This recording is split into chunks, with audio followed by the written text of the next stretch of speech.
આપણે ચરિત્ર ચાલી રહ્યું છે માધવદાસ બાબાનું.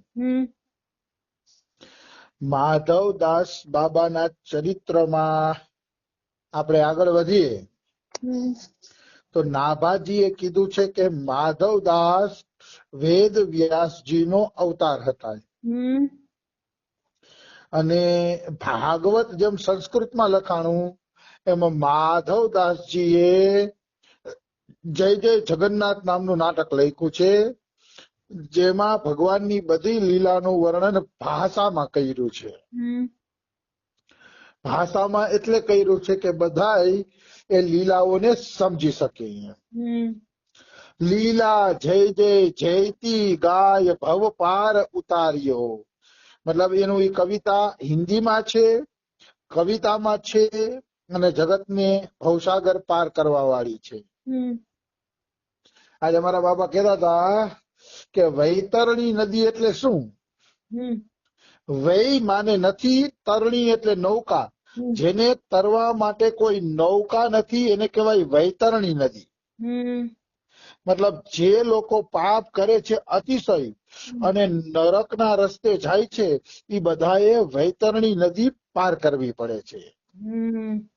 અને નૌકા નથી, નૌકા નથી એટલે એમાં ડૂબકા ખાતા ખાતા વૈતરણી નદી પાર કરવાની, ને પછી એની મુક્તિ નહીં હોય, નરકમાં જાય એ અલગ વાત પાછી. આવી રીતે વૈતરણી નદી બધાએ પાર કરવાની હોય છે. પણ જે ભગવાનના ગુણગાન ગાય છે, ભગવાનના યશનું વર્ણન કરે છે, ભગવાનના નામનો જપ તથા કીર્તન કરે છે, એવા લોકોએ સ્વપ્નમાં પણ વૈતરણી નદીને જોવી પડશે નહીં. એને સ્વપ્નમાં પણ વૈતરણી નદી જોવી પડશે નહીં. ભગવાનની કથાનો પ્રભાવ એવડો છે. પછી માધવદાસજી માટે નાભાજી લખે છે, જગન્નાથ ઈષ્ટ વૈરાગ્ય શિવ કરુણા રસ ભીજ્યો હિયો વિનય વ્યાસ મનો પ્રગટ હે જગ કો હિત માધો કિયો. આમાં 3 ગુણ આપ્યા. જગન્નાથ ઈષ્ટ મતલબ માધવદાસના ઈષ્ટ દેવતા હતા ભગવાન જગન્નાથ. કોઈ એમ કે છે કે અમે રામને ન માનીએ તો કૃષ્ણને માનીએ, કૃષ્ણને માનીએ તો રામને ન માનીએ, ના તેને. પણ જેને ભગવાનને માન્યા છે ને એ બધાયના કલ્યાણ થયા છે. એવા ચરિત્ર ભક્તમાલની અંદર આવે છે. આમના ઈષ્ટ દેવતા જગન્નાથજી હતા, છતાં પણ એના ઉપર કૃષ્ણની કૃપા હતી. ભગવાન એક જ છે, અલગ નથી. એટલે જગન્નાથ એના ઈષ્ટ હતા. વૈરાગ્ય શિવ એટલે એ વૈરાગ્યની સીમા હતા. માધવદાસ બાબાનો વૈરાગ્ય એવો હતો કે વૈરાગ્યની સીમા, જેને આપણે કહી શકીએ. અને છેલ્લે નાભાજી કહે છે, કરુણા રસ ભીજ્યો હિયો.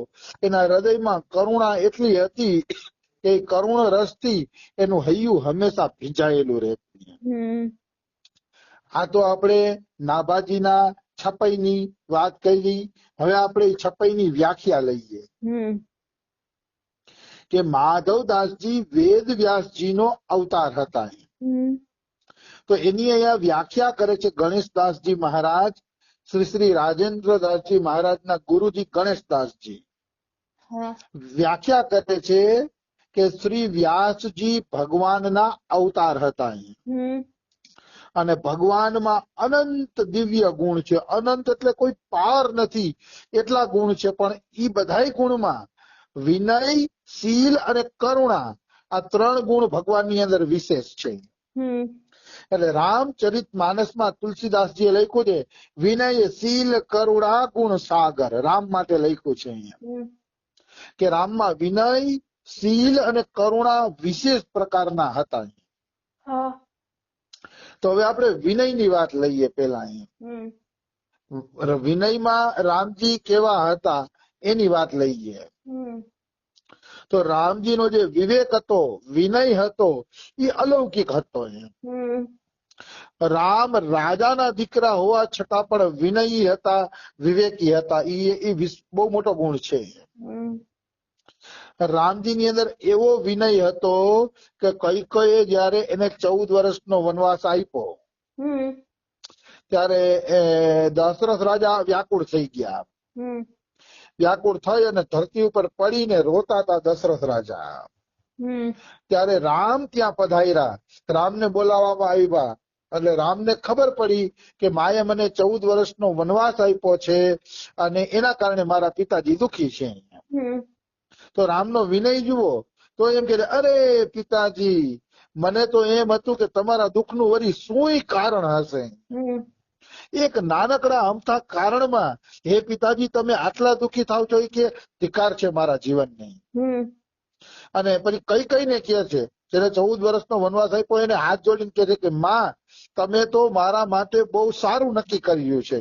હમ 14 વર્ષ મને વનમાં રહેવા મળશે, સાધુ સંતોનો સંગ મળશે અને એના સત્સંગમાં અમારા દિવસો કેમ જશે અમને ખબર પણ નહીં પડે. હમ તમે તો માતા કે મારા મન ગમતું કરી દીધું. આમ પણ મારા મનમાં સંસાર પ્રત્યે વૈરાગ્ય જ હતો કે અને તમે આ રીતે કે મને સજા આપી, મતલબ વરદાન આપ્યું વનમાં જવાનું, મને ગમ્યું કે. તો પિતાજીના દુઃખને એક ક્ષણમાં હળવું કરી દીધું અને માતાનો વિનય કર્યો તો કઈકઈના મનમાં એવો ભાવ ન આવ્યો કે મેં રામને હેરાન કર્યો. એમ બેયને વિનયથી પ્રસન્ન કરી લીધા. આવી છે રામજીની વિનયશીલતા. મતલબ રામજી એમ શીખાડે છે કે આપણી યારે કોઈ અણછાટતું વર્તન કરે તો એ આપણામાંથી વિનય જાવો જોઈએ નહીં. ભલે ને કોઈ અણછાટતું થોડુંક વર્તન કરી લઈએ તો કરી લઈએ, આપણે આપણા વિનયને નહીં ચૂકવાનો. ભાઈ આ તો સંસાર છે, કોઈને આપણા વ્યવહાર ગમે અને કોઈને આપણો વ્યવહાર ન પણ ગમે તો ન ગમે કે ગમે એમાં બેમાં આપણે વિનય ચૂકવાની નહીં. વિનયશીલ રહેવું જોઈએ. એટલે રામમાં આવી વિનયશીલતા હતી. આવી વસ્તુ છે. પછી રામના વિનયશીલતાનું બીજું ઉદાહરણ આપવું. બીજું ઉદાહરણ રામજીની વિનયશીલતાનું ઈ છે કે વિભીષણ રામજીની શરણમાં આવ્યા અને રામે વિભીષણને શરણમાં રાખી લીધા, કારણ કે શરણમાં આવ્યા હતા એટલે એનો ત્યાગ ન કર્યો રામજીએ, એટલે એમને શરણમાં રાખી લીધા. પછી જયારે સેતુ ઉપર, સમુદ્ર ઉપર સેતુ બનાવવાનો હતો, સમુદ્ર ઉપર પુલ બનાવવાનો હતો, ત્યારે રામજી એમ કહે કે ભાઈ આવડો મોટો સમુદ્ર છે એને તરવા માટે શું કરવું. તો બધાની રાય લેતા પહેલા સૌથી પહેલા વિભીષણની રાય લે છે. શું કામ? રામજીમાં વિનય હતો. રામજી કે જો હું વિભીષણની રાય નહીં લઉં ને તો એને એમ થશે કે એના જે પાકા પાકા મિત્રો છે ને એની પેલા રાય પૂછી, હું રાવણનો ભાઈ છું એટલે મને પાછળ પૂછ્યું, એટલે એ વિભીષણના મનમાં દુઃખ નો રહીએ, સંશય નો રહીએ, એટલા માટે સૌથી પેલા વિભીષણની રાય પૂછી કે આપણે શું કરવું જોઈએ. તો વિભીષણ શાંત પ્રકૃતિના વ્યક્તિ છે એટલે એને કીધું કે પેલા આપણે સમુદ્ર પાસે છે ને રસ્તો માંગવા માટે વિનંતી કરીએ, પછી ઈ રસ્તો ન આપે ત્યારે આગળ કઈક વિચારીએ. એને પણ એવી સારી સલાહ આપી, કારણ કે શાંતિ પ્રિય માણસ હતા વિભીષણ. તો આ રામની વિનય છે કે દુશ્મનોને, ભાઈને પણ પૂછે છે, એનું સન્માન જાળવે છે. એ છે રામની વિનયશીલતા. પછી આવે શીલ. શીલ એટલે સારો સ્વભાવ, સારું ચરિત્ર અને સારો સ્વભાવ હોય ને એને શીલ કહેવાય. તો રામજીનો સ્વભાવ અને ચરિત્ર તો કોણ નથી જાણતું. રામજીના ચરિત્રના જેટલા ગુણ ગવાય એટલા ઓછા છે. જ્યારે શૂળપંખા સુંદર રૂપ ધારણ કરીને રામ પાસે આવી હતી અને આવીને એમ કેવા માંડી કે મારે તમારી પત્ની બનવું છે, તમારામાં મારું મન લાગી ગયું છે તો તમે મને પત્ની તરીકે સ્વીકાર કરો. તો ભાઈ રાજા તો એક કરતા વધુ ઘરવાળી રાખી શકતા પેલા, ઘણી બધી ઘરવાળી બનાવતા. તો એ રામનું શીલ જુઓ, ચરિત્ર કેટલું પવિત્ર છે કે શૂર્પણખાને એમ કહી દે કે ભાઈ મારો ભાઈ ઓલો લક્ષ્મણ કુંવારો છે કે એની પાસે જાય કે હું તો કે સીતા સિવાય કોઈ સાથે બીજી સાથે લગ્ન નહીં કરું. આ છે રામના ચરિત્રની ઉજ્જવળતા. નકર દશરથ ને ઘણી રાણીઓ હતી, 3 તો માનીતી હતી ને એમ કે 300 બીજી રાણી હતી. દશરથજી ને ઘણી બધી પત્નીઓ હતી. એવું મેં વાંચ્યું છે. તો બધાય રાજાઓ 10-10 પત્ની 15-15 પત્ની તો કરતા એમ, પણ તોય રામનું શીલ એટલું સુંદર છે કે શૂર્પણખા સુંદર રૂપ ધારણ કરીને આવી હતી તો એને ના પાડી દીધી એમ. આ છે રામનું શીલ. પછી રામનું શીલ ચરિત્રની સુંદરતાનો બીજો એક પ્રસંગ છે કે જ્યારે રામજી યજ્ઞ કરવા બેઠા સીતાજીના ત્યાગ પછી, સીતાજીનો ત્યાગ કરી દીધો એને વાલ્મીકી આશ્રમમાં, પછી રામજી યજ્ઞ કરવા માટે બેઠા ને તો બધા કહે કે ભાઈ પત્ની વગર યજ્ઞ ન થાય.